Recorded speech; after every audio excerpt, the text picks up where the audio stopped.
NDA की जीत के बाद जिस बात की चर्चा हो रही है वो है सबसे बड़ी पार्टी। 75 सीटों पर आरजेडी ने जीत दर्ज की है और 243 विधानसभा सीट वाले बिहार में सबसे बड़ी पार्टी बनकर सामने आई है। हालांकि आरजेडी का स्ट्राइक रेट 2015 के चुनाव के मुकाबले इस बार कम रहा। 2015 में 80% स्ट्राइक रेट था, लेकिन 2020 में 52% स्ट्राइक रेट। 144 सीटों पर उम्मीदवार 75 जीते। 2015 के मुकाबले आरजेडी का स्ट्राइक रेट घटा है।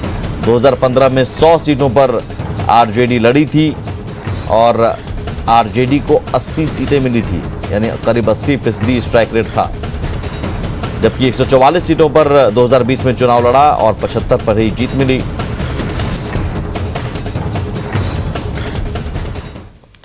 पीएम मोदी ने बिहार में एनडीए की जीत पर मातृशक्ति को बधाई दी है। उन्होंने ट्वीट कर लिखा कि बिहार की बहनों बेटियों ने इस बार रिकॉर्ड संख्या में वोटिंग कर दिखा दिया है कि आत्मनिर्भर बिहार में उनकी भूमिका कितनी बड़ी है। हमें संतोष है कि बीते वर्षों में बिहार की मातृशक्ति को नया आत्मविश्वास देने का एनडीए को अवसर मिला। यह आत्मविश्वास बिहार को आगे बढ़ाने में हमें शक्ति देगा।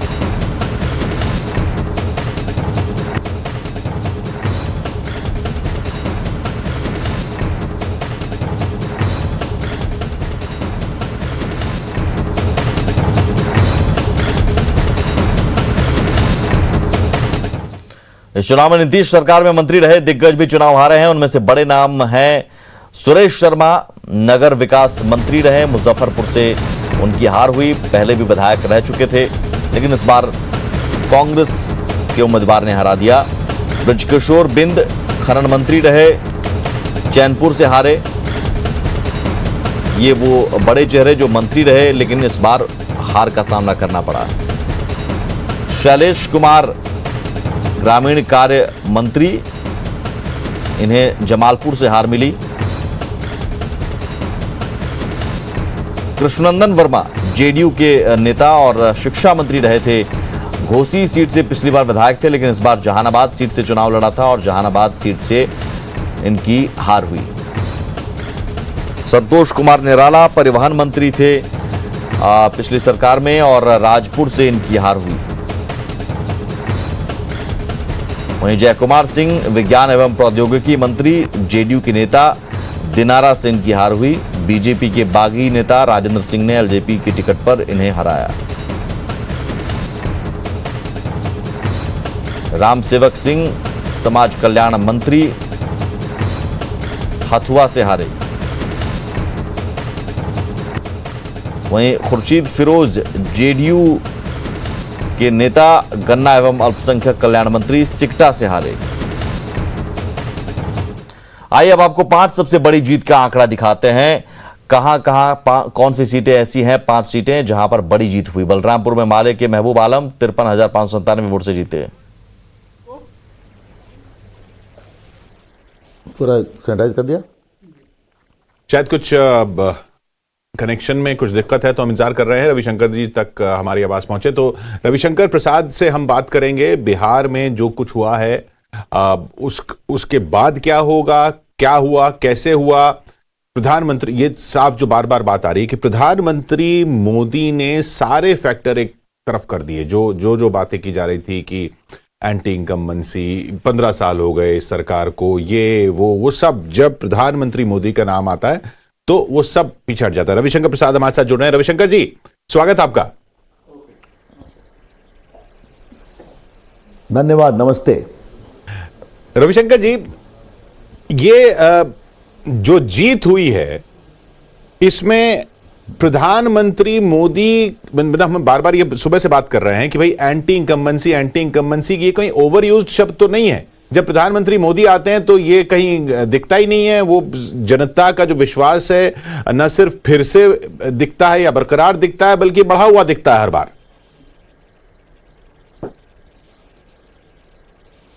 देखिए, पहली बात तो आप एक बात जान लीजिए कि ये सिर्फ बिहार ही नहीं, पूरे देश ने मोदी जी के नेतृत्व पर पुनः विश्वास प्रकट किया। जी वही। बिहार में हम लोग जीते, लड़ाई कड़ी थी, प्रामाणिक बहुमत मिला। मध्य प्रदेश में जीते, उत्तर प्रदेश में 6 में 5 जीते, गुजरात में 8 की 8 जीते, मणिपुर में हमारा कमल खिल गया 4 सीटों पर, तेलंगाना में तमाम विरोध के बावजूद खिल गया, कर्नाटका में दोनों जीत गए कांग्रेस की सीट। तो ये समझना चाहिए कि पूरे कोरोना काल में मोदी जी ने जिस तरह की आदर्श स्थापित किए हैं, चिंता की है, तो लोगों ने उसको बहुत पसंद किया है और लोगों ने सुकून महसूस किया है। जहां तक बिहार का सवाल है, तो बिहार में जनता ने यह माना, और जिस तरह से कोरोना काल में गरीबों को खाना खिलाया गया, करोड़ों महिलाओं को अकाउंट में पैसे भेजे गए, हमारे पोस्टल विभाग ने गांव-गांव जाके दवाई पहुंचाई, पेमेंट किया, नीतीश कुमार की सरकार ने भी काम किया, और हर गांव में बिजली है, हर गांव में सड़क है, तो मेडिकल कॉलेज है, सेंट्रल यूनिवर्सिटी है। तो लोगों को एक लगा कि भविष्य का रास्ता प्रदेश सरकार, एनडीए की और नीतीश कुमार, ये नरेंद्र मोदी जी का आशीर्वाद, इसके साथ ही चलना जरूरी है। अब दूसरी बात मैं कहूंगा जिससे आपने शुरुआत किया, नरेंद्र मोदी जी में क्षमता है कि उनके जो अंदर विश्वास लोगों का है, तो वो हवा का रुख भी बदलते हैं, अगर हवा का कोई रुख है तो।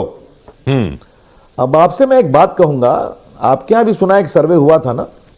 नहीं, हमारे यहाँ सर्वे नहीं हुआ 80 सीट दे रहे थे। नहीं, हमारे यहाँ सर्वे नहीं हुआ था। श्रीमान कहाँ है? अच्छा, कहीं और। वो कहाँ है श्रीमान? हाँ, वो बिल्कुल वही उसी सवाल पे मैं आने वाला था। ठीक है, आप क्या नहीं, आप क्या नहीं हुआ? जरा कुछ आप लोग थोड़ा हम लोग के भी पीड़ा को सुना करिए। जी कि जा कर करके किसी को देते हैं कि किसी को 150 सीट मिल रही है, किसी को 180 मिल रही है, हम लोग का सुपड़ा साफ हो रहा है, वो कहाँ है? देखिए, एक बात समझिए, इस चुनाव ने दिल्ली के पत्रकार और दिल्ली के समीक्षकों को एक बहुत बड़ी सीख दी है। पटना जाओ, गया जाओ, 10 लोगों से बात करो, आकर के हवा लिख दो कि नीतीश कुमार गए, भाजपा साफ हुई। क्या बेजुबानों की आवाज ली गई? क्या वो महिलाओं, बेटियों की आवाज ली गई जो मोदी जी को स्नेह करती हैं? नीतीश कुमार के काम को देखा है? क्या उस गरीब जिसको कोरोना में खाना खिलाया गया और हमारे जो अति पिछड़े वर्ग के महान लोग हैं, उनके बारे में कभी चिंता की गई? क्योंकि ये सर्वे वाले बेजुबानों की आवाज नहीं सुनते हैं, और जब तक ऐसा करेंगे तो वही होगा जो आज हुआ है। सर्वे पिछली बार भी उलट गए थे। वो मैं बात एक होता है। जी, उसी पे मैं आ रहा था कि ये आपने जवाब दे दिया कि भाई वो लोग क्यों नहीं पढ़ पाते। थोड़ा सुना तो करिए। सुन रहे हैं सर। एग्जिट पोल करते हैं और आपके चैनल में महान विद्वान लोग बैठ जाते हैं और ऐसा धारा प्रवाह विश्लेषण करते हैं कि जमीन पर काम करें हम, खटे हम, लोगों को समझे हम, और वो कहां से क्या क्या नैरेटिव बनते हैं। तो इससे अधिक मुझे कुछ नहीं कहना है, उनको सोचने और समझने की जरूरत है। कृपया करके इस एग्जिट पोल की क्रेडिबिलिटी को खत्म मत करिए, जो बहुत खत्म हुई है। जी नहीं, मेरा सवाल ये है कि वो आपने उसका जवाब दिया कि भाई वो कोई भी सिर्फ एग्जिट पोल की बात नहीं है, एक विश्लेषक जो हैं या जो जाते हैं वो भी उस तरीके से क्यों नहीं पढ़ पाते हैं जो मोदी जी के आने के बाद आपने कहा ना कि हवा बदलने की भी क्षमता होती है। लेकिन हाँ, ये तो आप भी मान रहे हैं कि इस बार बिहार की अगर बात करें, बाकी देश में तो जो हुआ वो तो दिखाई है, लेकिन बिहार की अगर बात करें तो चुनौती काफी बड़ी थी, जो कि आज से 2-3 महीने पहले ऐसा नहीं लग रहा था कि विपक्ष इतनी भी चुनौती दे पाएगा। वो क्यों हुआ? देखिए, उसका जवाब बहुत सिंपल है।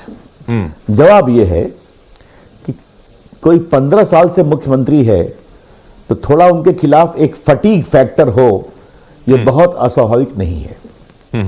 लेकिन अगर फटीग फैक्टर को लोगों ने मान लिया कि गुस्सा है और बदलने की चाहत है, यह गलत है।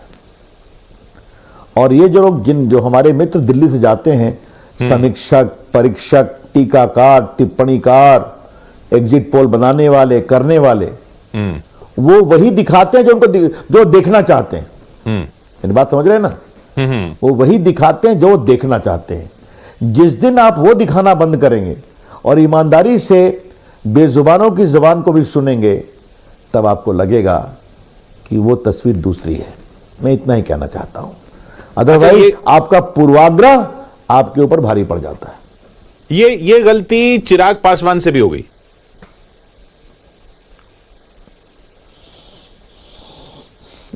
देखिए, जहां तक चिराग पासवान का सवाल है, उनके पिताजी हम लोग के साथ थे, पहले भी मंत्री थे जी, फिर मंत्री थे। अब चिराग पासवान जी ने अपना रास्ता अलग चुन लिया। एलजेपी मूल रूप से तो बिहार बेस्ड पार्टी है ना, है ना? तो उन्होंने कहा कि हमें नीतीश कुमार का नेतृत्व नहीं स्वीकार है, हम उनकी खिलाफत करेंगे, विरोध करेंगे। ठीक है, उन्होंने जेडीयू को भी चोट पहुंचाई, कुछ हमको भी चोट पहुंचाई। अब हमारे माननीय गृह मंत्री अमित शाह जी ने शायद आप ही के चैनल पर विस्तार से बताया था कि किस तरह से उनको समझाने की कोशिश की गई, उनका आग्रह किया गया, हमारे राष्ट्रीय अध्यक्ष नड्डा जी ने भी किया, नहीं हुआ। तो जब नहीं हुआ तो नहीं हुआ। अब राजनीति में आपको हमेशा आज की हकीकत को स्वीकार करना पड़ता है ना।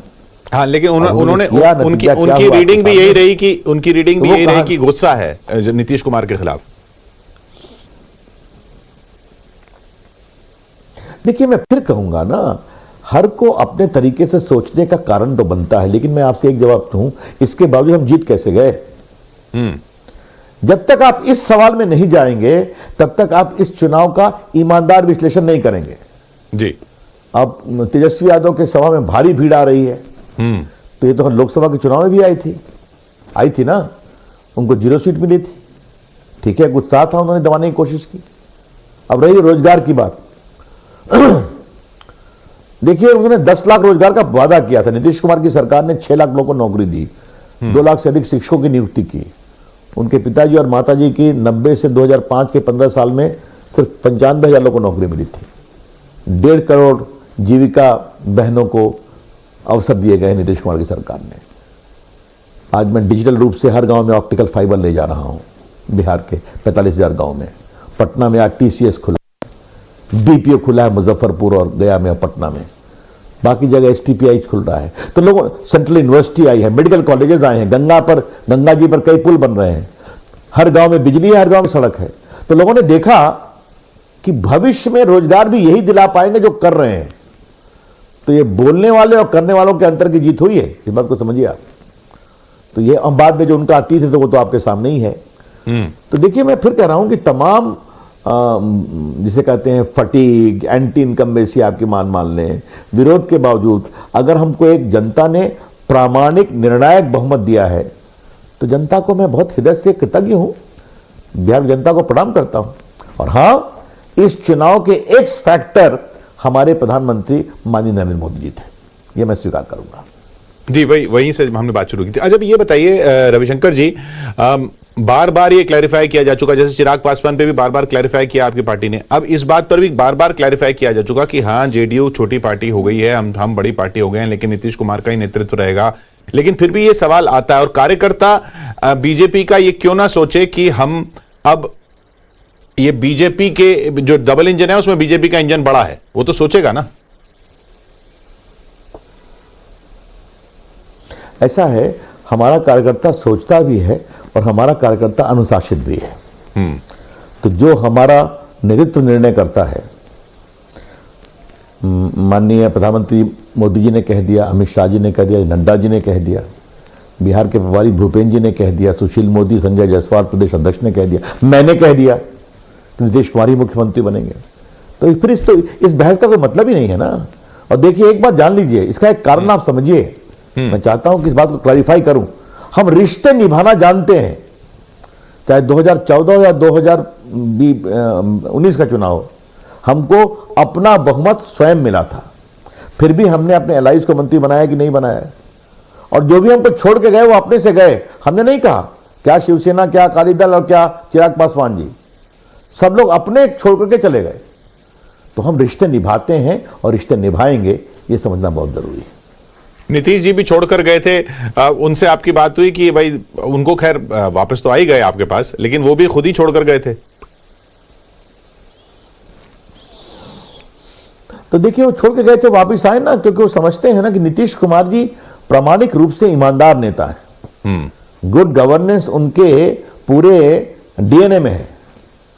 तो लालू जी से उनकी नहीं पटनी थी, और उस समय भी वो छोड़े, जिस तरह का भ्रष्टाचार चल रहा था उस समय कि जमीन दो, फ्लैट लिखो, नौकरी लो, आपको मालूम है, पूरी कहानी आप चला चुके हैं। तो ये उन्होंने कहा नहीं, अब मैं नहीं चल सकता इनके साथ।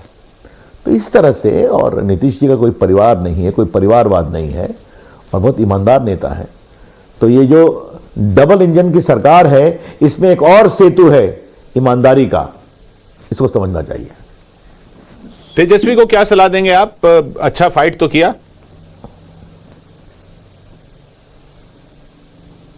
अब देखिए, मैं कोई सलाह नहीं दूंगा, अच्छा फाइट उन्होंने किया, लड़े, अपनी पार्टी को संभाले, विपक्ष में बैठे। विपक्ष में बैठने का संयम होना चाहिए और कम से कम राहुल गांधी की तरह वो मोदी वोटिंग मशीन की बात ना करें।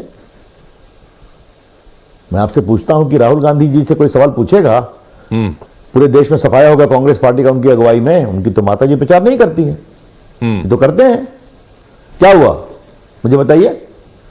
तो क्या उनको अपने उत्तरदायित्व से बचाने के लिए ईवीएम का ठिकरा शुरू हो जाता है? वो बिहार में चीन पर भाषण दिया है, क्या क्या भाषण दिया है। और मैं कहूंगा कि आज जो जीत हुई है उनको भी 110 सीट आई है, तो उनको जो 110 सीट आई है वो भी तो ईवीएम के माध्यम से है ना। तो ये क्या है? मीठा मीठा गप, कड़वा कड़वा थू, ये कौन सी सोच है? मैं एक ही बात कहूंगा, हम अपनी जीत में शालीन हैं, उनको अपनी हार में गरिमा में आचरण करना चाहिए। मैं इतना ही कहूंगा। अच्छा, ये बताइए, अगर आपकी इलाके की बात करें, आपने खुद कैंपेन, हमने देखा आप जा रहे थे, नितिन नवीन के साथ भी आपने कैंपेन किया। उधर शत्रुघ्न सिन्हा जी के पुत्र भी वहां लड़ रहे थे, उनका भी जो हाल हुआ, उनको आप लालू जी के पुत्र को कुछ नहीं बोलेंगे, लव सिन्हा को कुछ सलाह देंगे? देखिए, मैंने उनके पिताजी के खिलाफ जब चुनाव लड़ा था और लगभग 3.25 लाख से अधिक वोटों से उनको हराया था जी, तब भी मैंने उनका नाम नहीं लिया था अपने पूरे प्रचार में, और आज भी नहीं लूंगा। मेरे अपने कुछ मानदंड हैं। अब ये ठीक है, उनकी सोच है। अपने लोकसभा में हारे मुझसे, उनकी पत्नी हारी समाजवादी पार्टी में हमारे राजनाथ सिंह से, आज उनके पुत्र भी हार गए। तो उनको अपनी राजनीति का रास्ता खुद तय करना है। मैं इतना ही कहूंगा, जनता अपने तरीके से खामोश करती है, इतना ही कह सकता हूं। खामोश शब्द का इस्तेमाल ही अपने आप में बहुत बड़ा संकेत है। खैर, रविशंकर प्रसाद जी, ये बताइए कि रविशंकर प्रसाद बिहार राज्य की राजनीति में क्यों नहीं जाते?